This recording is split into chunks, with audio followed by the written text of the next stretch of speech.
Hello, nerds, geeks, and all variants in between. I'm Tony Dine, and this is of Nerds and Geeks, pop culture from a certain point of view. Today, we're going to do a panel about the oldest question in the universe, Marvel versus DC. Let's check it out. Okay, so here we are, and I'm with Vince Barone, actor, cosplayer, all-around ladies killer, sorry, and Jim Malcolm. That's right. Author, musician, father, actor, same. How you guys doing? Good. Hanging in there. All right, so today we're going to talk all things Marvel and DC, or Marvel versus DC if you like, although I don't like to be antagonistic on the show, but I want to talk about both companies, both in the comics and in the movies, and just talk about the differences between the two and what we like or maybe don't like about either company. So the first thing I wanted to bring up was the comic books. I know some of you have read some of them. Maybe some of you guys haven't read a lot of them. One of the things I've initially noticed about both the difference between Marvel and DC is that I've always felt that DC characters are more like gods, and they weren't like every people. They were just like gods, and from far away, aliens, Amazons, under the sea, that sort of thing. Whereas Marvel tends to have more flawed, realistic human beings who deal with everyday problems. What are your guys' thoughts, Vinny? Yeah, actually, that's actually a super weird coincidence because I use the same analogy. So I enjoy both comics. I mean, I have favorite superheroes in both. But growing up, I was more attached to Marvel. I grew up more with like Spider-Man and X-Men because around the 90s when they started having more cartoons out and more available for kids my age. Then when I got a little older, they had Batman and Superman. But to me, I geared more towards Spider-Man because at the time he was like a teenager kind of thing, and again that always related more to me, so that's why I was more like a Marvel fan than DC. And what about your experiences with DC characters and relatability? I liked a lot of superheroes, but I noticed most of the time I tend to go more of the sidekick characters. Like my favorite DC superhero is actually Nightwing, who was the former Robin, the very first Robin of Batman. He kind of had all the same gadgets of Batman, but he was more relatable to me. Other characters I like is Wally West, which is technically the second Flash. Actually, I found out, I don't know if you guys know, maybe you do, but I found out that Wally West, is he the third? I found out, Jay Garrick, because you're Barry talking about Allen, the Wally Silver West. Age one, Jay Garrick, yep. When I was a kid, Batman, of course, Green Lantern. Going back to Saturday mornings, the Super Friends, which was basically the Justice League. Basically, yeah. And of course, the Adam West Batman from the late 60s that was on in reruns. I always came out, I think it was the late 70s, the Christopher Reeve Superman came out, and that, like, to me, took it to the next level. The other thing, one of the other differences I noticed between the Marvel and DC comic books is that Marvel tends to have way too many events in the comic books. Like every event they've had lately in the last 10 years or so seems to shake up the universe and change everything forever. Whereas DC's been a little more sparse about it, but DC's really been leaning into the whole crisis thing, if you're familiar with that. Ever since they did Crisis on Infinite Earths back in 1985 to realign their universe into one single universe, all the other really big events outside of a few have really been like Identity Crisis, Zero Crisis, and so on and so forth. But Marvel just seems to have these epic level events that just seems to shake up the entire universe. If you go from Secret Invasion to Dark Reign and stuff like that, where Norman Osborn takes over everything and all the villains take on Hero Road, with the Secret Invasion, with the Skrulls and stuff, right. Everything just gets shaken up. But like I said, DC, outside of say like Invasion or Armageddon 2001, DC really leans into their crisis thing. What do you think? You think it's too many events for Marvel, too many earth-shaking events, or are you happy with them? Maybe shock value to make people, because there's always that cliche where the superhero dies and then later on the next issue he's actually alive or was a clone or anything like that. If you think about it, right. I mean, DC kind of did the same thing when it was in the mid 2000s when they did the New 52, where they revamped all the heroes. Right. Like they made Superman more edgy and everything like that. A lot of people liked it and a lot of people didn't. Eventually I heard that people were disliked of the 52, that they actually retconned it and it went back to the normal time series. Exactly.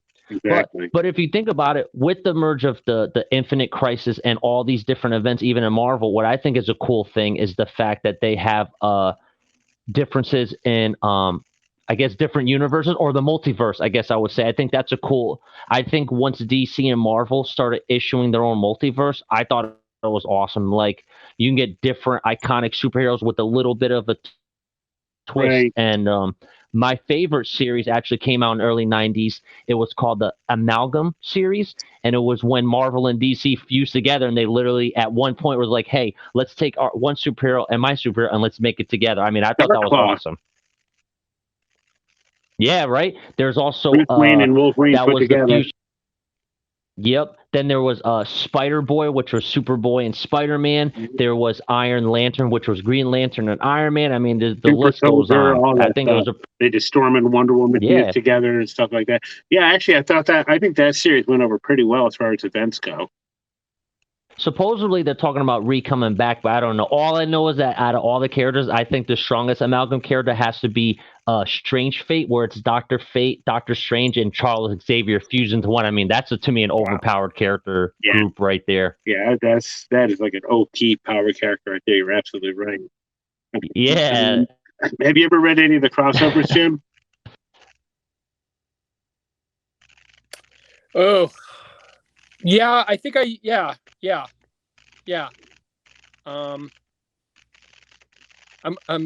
I like that when they do that. You're like combining two different universes, two different forms of characters into one volume.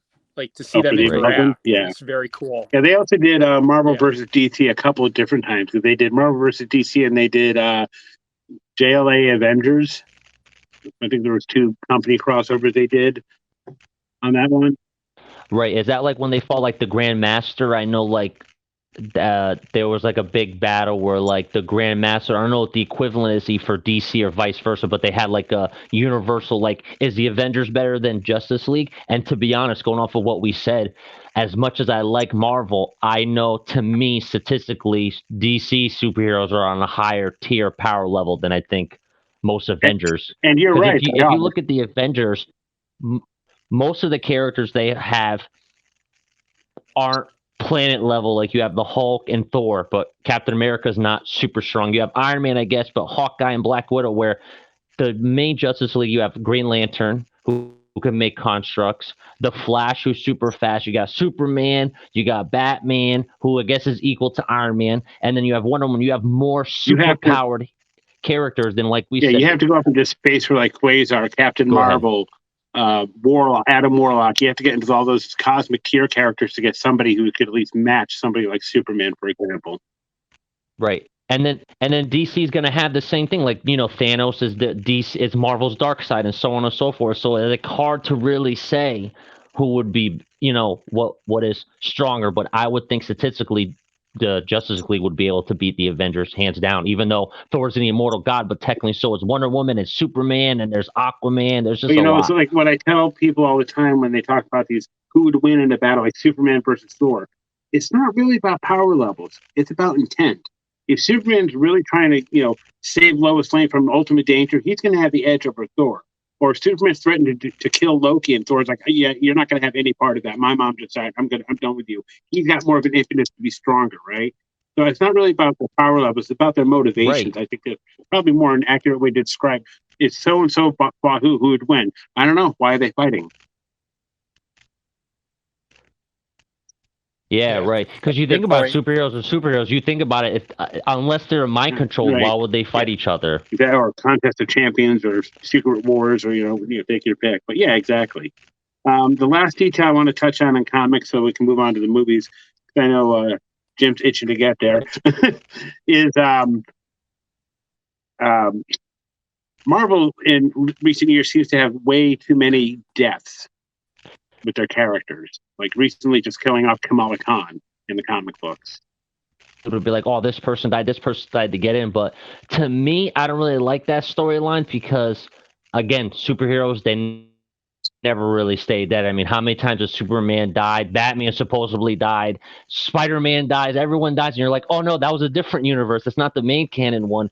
So, like I said, I just feel like maybe Marvel's just trying to do a lot of shock value, but I mean, other than comics, they have a lot of other avenues to get people. So I feel like the comics are kind of like maybe an afterthought for now because they're making Yeah, so much money on merchandise do you and the think you film. guys, this is So for both of you maybe they guys, do can you slack think a little that bit. the movies have really hurt the integrity of the comic books as far as Marvel storytelling goes? Because now they're leaning more towards, well, Iron Man was this, third tier character for, now he's like everywhere almost. Like Wolverine and Spider-Man used to be everywhere when they were just Right. in the comic book.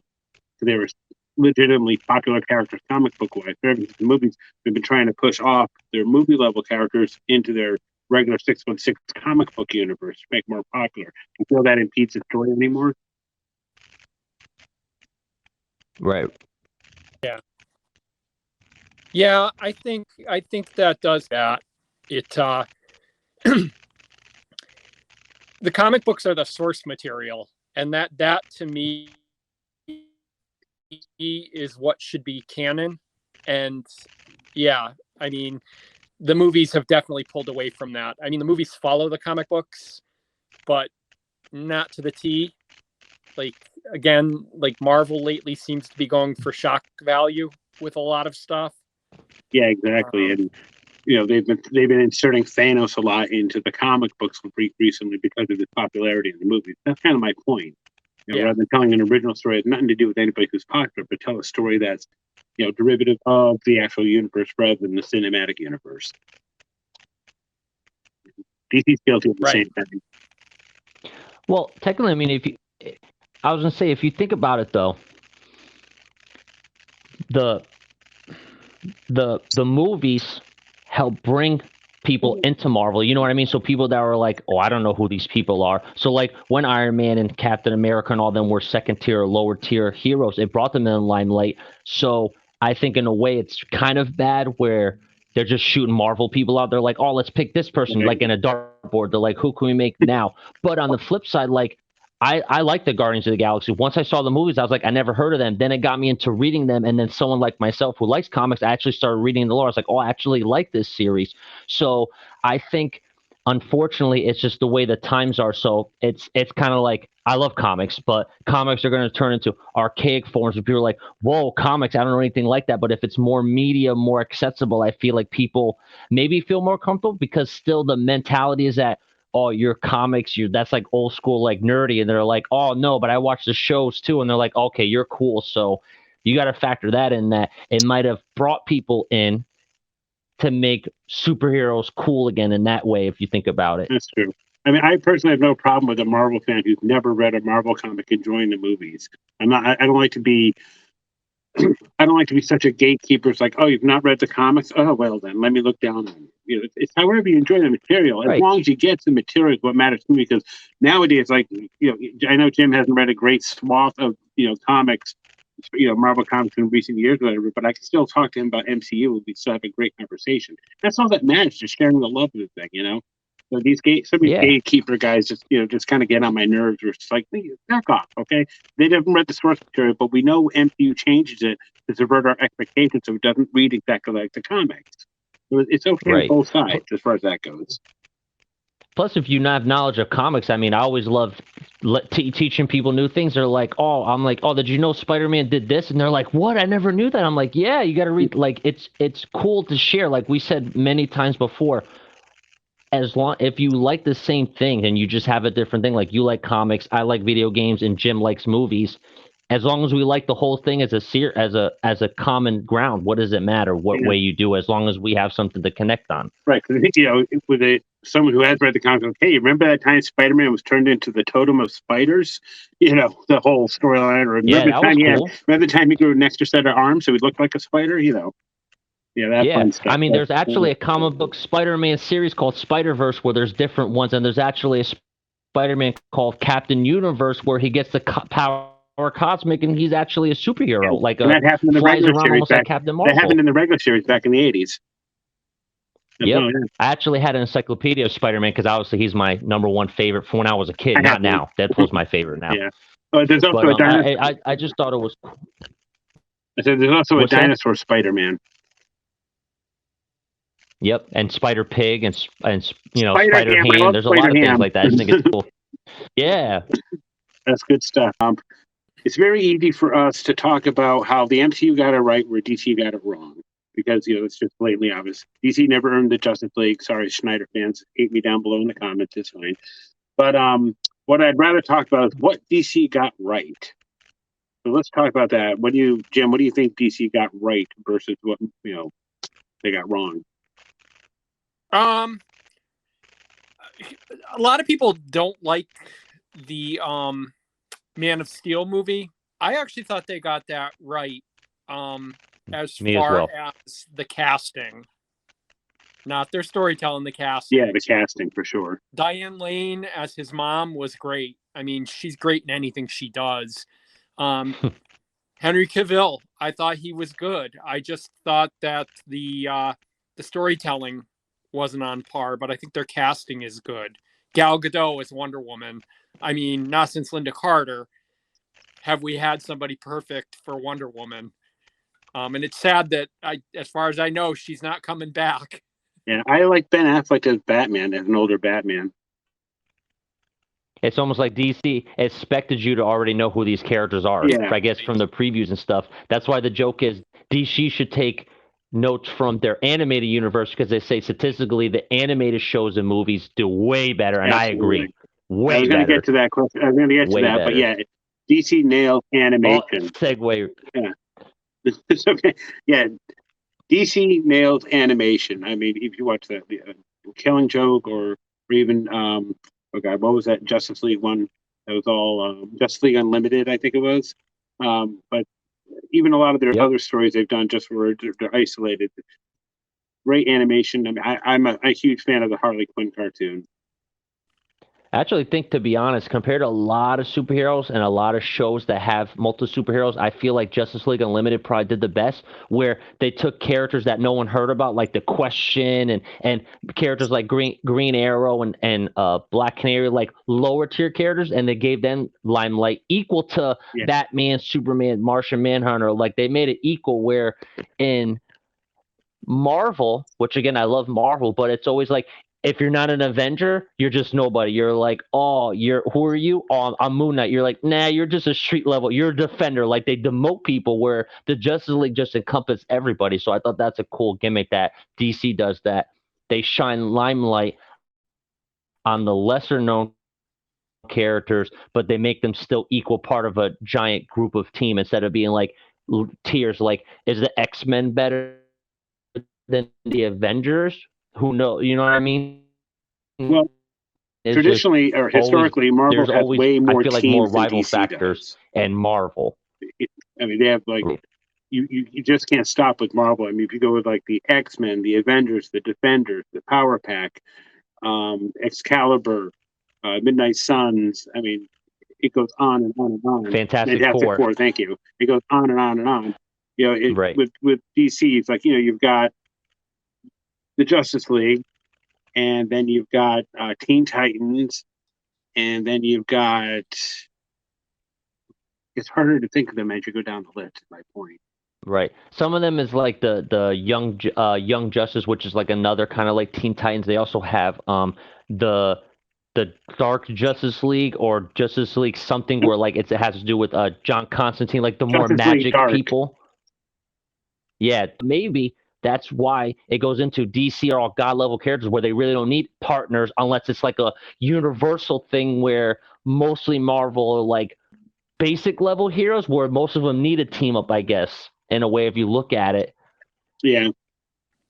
Well, I just got a question for you guys. What do you think the difference is that if you notice, like DC has like specific weaknesses for superheroes, i.e., like Superman is kryptonite, Wonder Woman is piercing objects, Aquaman's like don't be in the water, or Green Lantern used to be weak against yellow. But Marvel, I don't really can think off the top of my head if they have any weaknesses for their characters. Like there's no meteorite or no object that I can think of other than maybe like vibranium and adamantium, but it's not really weakness. It's just something that is hard to break or whatever. Do you guys know of anything that they have? I do. And this is part of the magic of Marvel.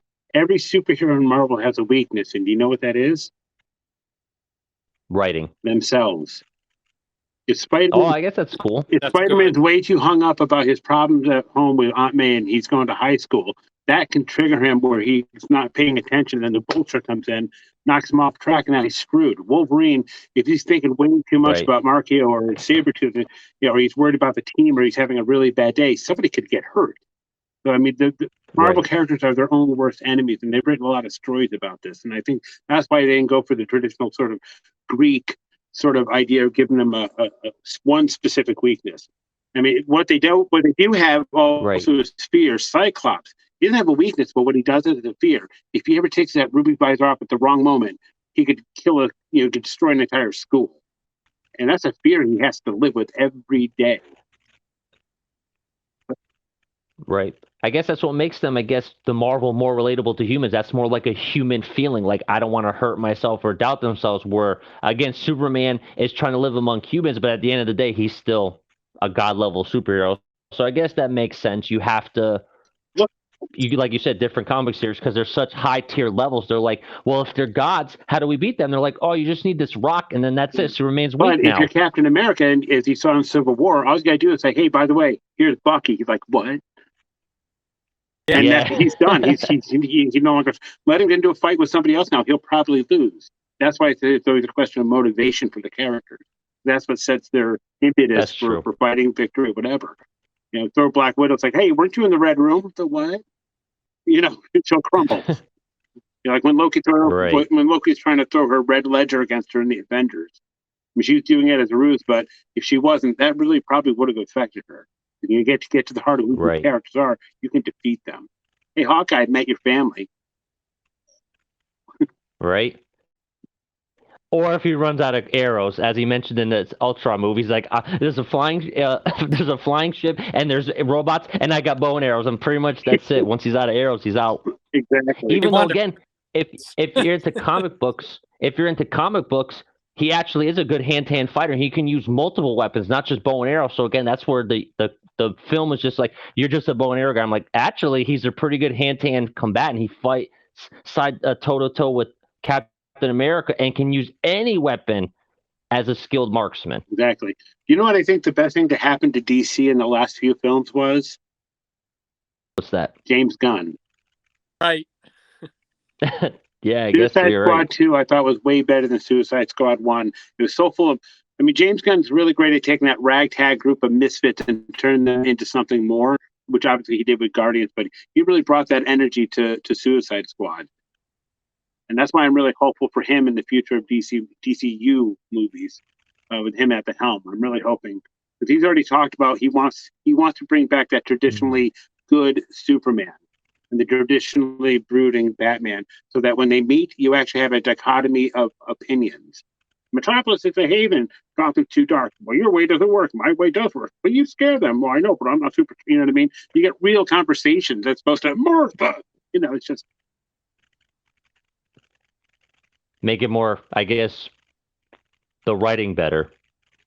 Characters better. Characters better. Characters better. There you go. It's always about characters. You can have all the money in the world, best special effects, the best set, but if you don't have good characters and actors, you don't have anything. Sometimes you don't even have good actors if you got a good CGI. I'll debate that one on another episode. I'm just kidding. I'm kidding. I'm not into that either. So, Jim, Marvel, which kind do you like? Like, what was one that you were like, oh, I really enjoyed it, other than the Man of Steel one? Because that actually is one of my favorite ones as well. Batman versus Superman wasn't bad. I'm probably one of the few that fell asleep watching the Wonder Woman movie. I heard that's good, but I fell asleep like a half hour into it. I can't lie. Wonder Woman is not one of my favorite either, so I understand. I didn't see 1984. I did see Black Adam. I hate it. It was a fun movie, but it's just, again, they give and like they'll get halfway through telling a backstory, and then they'll come back a half hour later and tell a totally different backstory. They bounce around too much. But yeah, I would have to say I liked Batman versus Superman. and Man of Steel for the DC films. Yeah, it's like when I was watching the Flash trailer, the new one.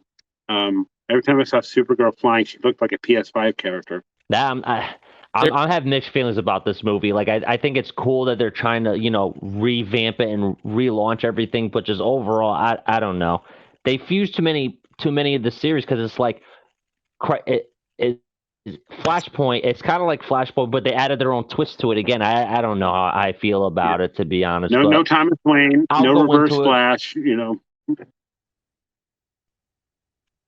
Yeah, I mean I was actually hoping they would have Thomas Wayne because I love that the more gritty, darker Batman than it is, and he actually kills people, but he doesn't want to do that. You know what I mean? I just think that they're just trying to get it over with and just start fresh. So I will watch the movie because, again, I do enjoy superhero movies. Will I like it? Maybe, but from the way I've seen some of the stuff, it's just, I don't know. I'm just waiting for them to finish this and then start from scratch. I'm feeling like Michael Keaton is going to carry that movie. I mean, that's probably what people are going to go see. They're like, "Did you see Michael Keaton?" Yeah. What about that? I don't know. I just came from Michael Keaton. Let's get into it. I'm not going to lie. I probably won't see it in the theater. I'll wait for streaming. But yeah, I want to see it just for Michael Keaton. Pretty much. Right. All right. So, next to last question I had was, and I just lost it. This is wonderful. I should have wrote it down. I was thinking of it while you guys were talking. Though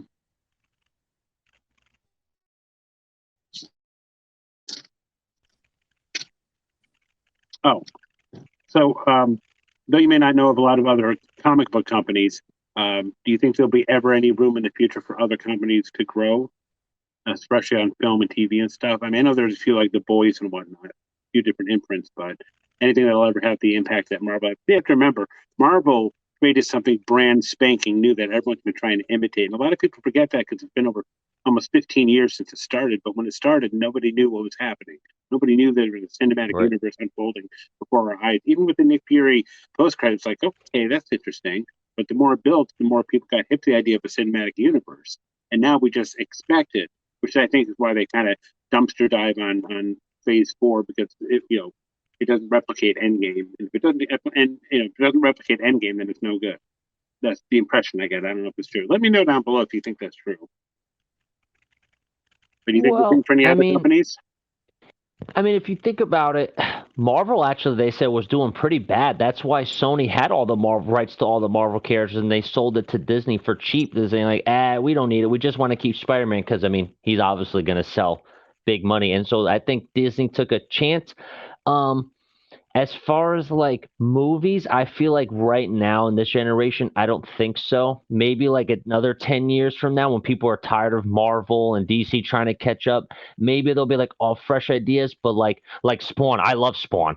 I think he's such a cool, different superhero. Definitely. And I know they're trying to make the movie come out, and I hope it comes out really well. But what happens is now, because Marvel's still fresh and doing stuff, I feel like people are going to compare it. And when you compare it, that's when you pick out all the flaws instead of just enjoying it.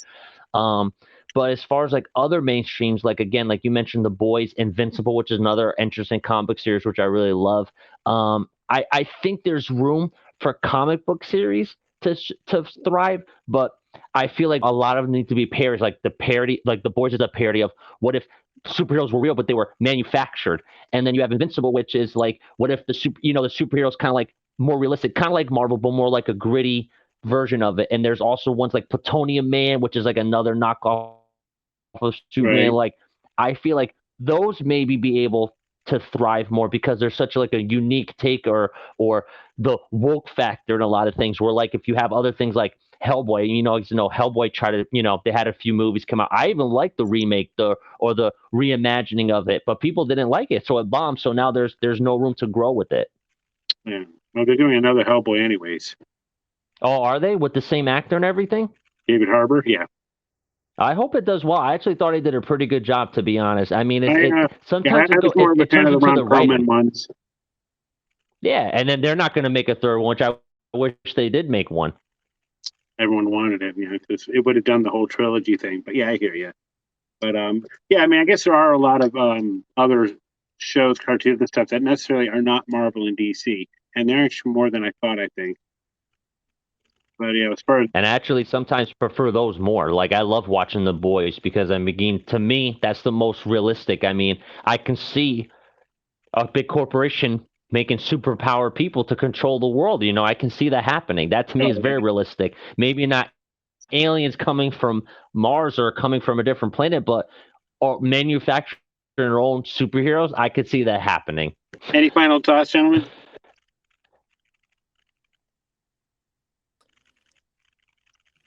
DC Universe with James Gunn. Can't wait to Perfect. see what Benny? he does.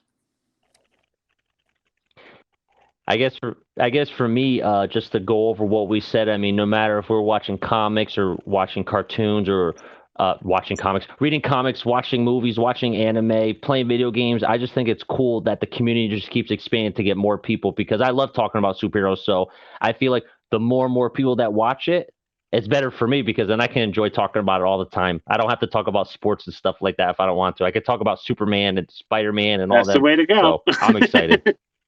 All right, guys. Well, thank you so much. This has been a blast, and we'll have to do this again real soon. Awesome. Thank you. All right, guys. And Catch we're you later. done. Good job, everyone. Cut. Nice. Nice. And that's a wrap. Everyone go home. It's a wrap. Everyone go home. Kiss your wives. I'll take my check in the mail. It'll be in the mail the next 300 years, I promise. I hope you've enjoyed the panel, and if you like the show, don't forget to hit like, subscribe, and the alarm bell so you can be notified about new episodes. Also, don't forget to check my online store where you can get cool swag with artwork done by yours truly. Until next time, remember, stay nerdy.